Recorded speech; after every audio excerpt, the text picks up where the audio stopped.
Alright guys, here we go. Final part to my first tutorial. Woohoo! Alright. So, anyways guys, in this last part here we're going to do final touches, get everything finished up here. Hopefully you guys enjoy it. So you can see here all the metal is put onto the model. What I'm doing now is doing some touch-up work onto the hair and getting that all evenly coated in Vallejo Game Color Negro Black.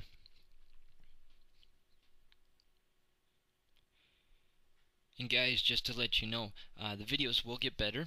I figured out the editing. It's getting a lot smoother, working out a lot better, thanks to a lot of help from everybody out there pretty much. And I really appreciate it. Keep subscribing, keep commenting. The videos will just keep on getting better, and we'll keep going from there.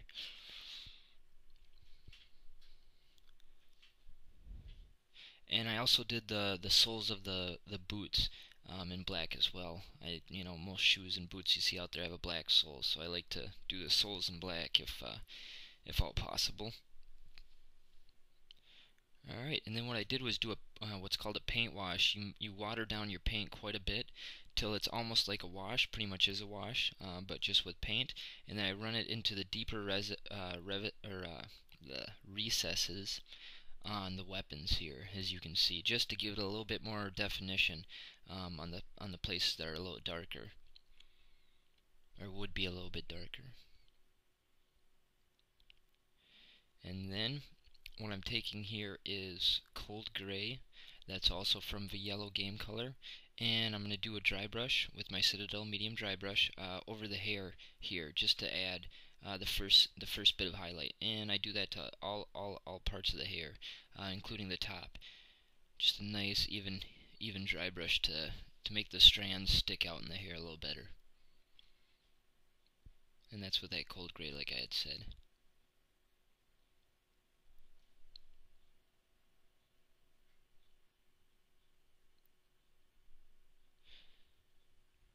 Alright, and now what we're going to be doing is a wash to all leather and metal parts, and this is done with Devlin Mud from Games Workshop's wash range, and a nice even pretty heavy coat, and put that onto all leather parts and all metallic parts that we have done. Anything that's done in metal or anything that's done in leather, so pretty much everything but the skin and hair will be done over with a nice even coat of this wash. And you can see there, got it all done, it's all dry, and you got some nice definition now. And I also did the wash to the handle on the dagger and the blade on the dagger, and then wash right into the recesses of the sheet metal that's on the base that we did with the cardboard, just into the recesses. Now you can see here I'm taking Tinny Tin from Game Color the yellow as well, and I'm just adding some highlights, get a little more color to some of the areas. I did it here to the magazine on the gun, and you can see here I'm leaving the very edge still in the silver, so just the very center part of it, and just leave a tiny line on the edge of where you're adding it, so it has a bit of a highlight there. So that's again Tinny Tin from Game Color, the yellow Game Color line. And I added it to the magazine, and then I also added it to the Ork iconography here, avoiding the eye sockets and the nostril socket. And then also, I think it's just added for weight there, or the generator of the weapon, I'm not sure, but I added it to that as well. That's that Tinny Tin as well.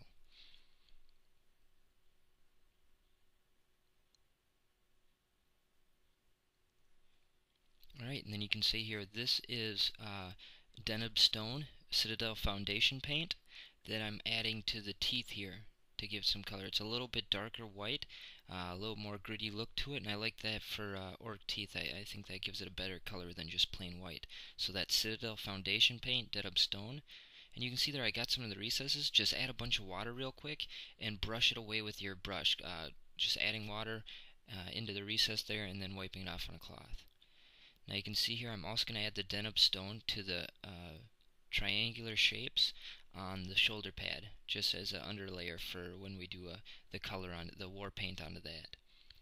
Now I'm taking here my insane detail brush from Army Painter, and I'm going to start doing my line my high or my fine line highlights to the weapons. This is silver, also from the yellow game color. It's just called silver. It's a metallic. And what I'm doing here is just adding small lines, just very thin lines onto the edges of all the metal areas that I think that the sun would hit from upper areas. So you can see here I'm just adding just a thin line of paint right along the edge of anything that I think the sun would hit. So if I look at it from the top, anything that I can see jutting out, such as the sheet metal on the base, I did the edges of that. The very edge of the weapon, as you can see here on his pistol, just drew thin lines on that as well, of the silver, and that just adds a highlight, and that's called line highlighting. And you can see you can take the side of your brush or just paint a straight line on wherever you can reach. And then I'm going to do the same thing now to the leather areas. And you can see here you just use the same color that you used before the wash. So any place where you use the leather brown, use leather brown for the highlight and just run it along the edge of places that the sun would hit. And then on the scorch or on the beastie brown areas that you painted before the wash, again use beastie brown for the highlights and just paint a thin line right onto the edges as well. As you can see there, I'm doing it with the beastie brown now, just drawing a thin line onto the very edges of places that I think the sun would hit. And then you can see here, since the width of the wristband strands are as wide as the brush, I'm just doing the very top parts of it, just drawing a line right onto the edge of those there. And that's again with just the beastie brown, the same part I did for the original base coat on that. I'm just using that now for my highlight. And you can see here now I'm taking, it's called livery green, also from the yellow game color, for the skin highlights. It's almost a lime green.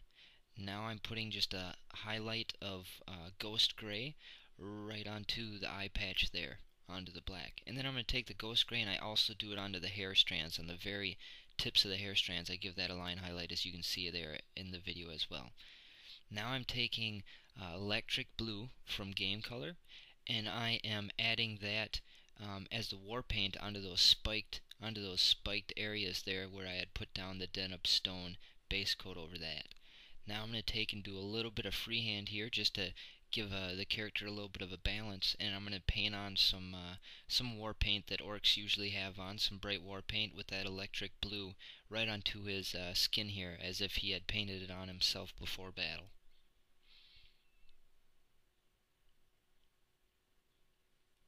And this kind of freehand is real simple. Even beginners can handle this. You just gotta, take your time, have a steady hand, and just draw the outlines first and then fill it in.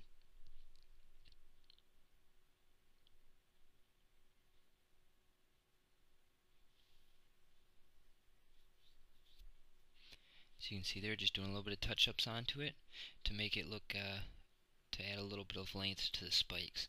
Just to kind of, so we have, he has war paint on his left shoulder armor plate, and then he'll have some war paint on his right shoulder as well, just to kind of balance that out.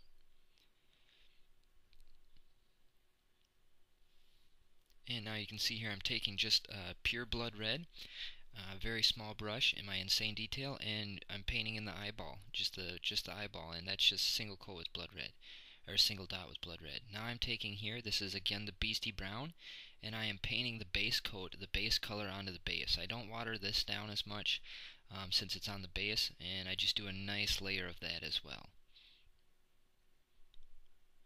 I'm now taking a stippling brush from Citadel and a mix of Tinny Tin from the yellow game color and 1-to-1 with Beastie Brown, and I'm doing this for rust effects onto there.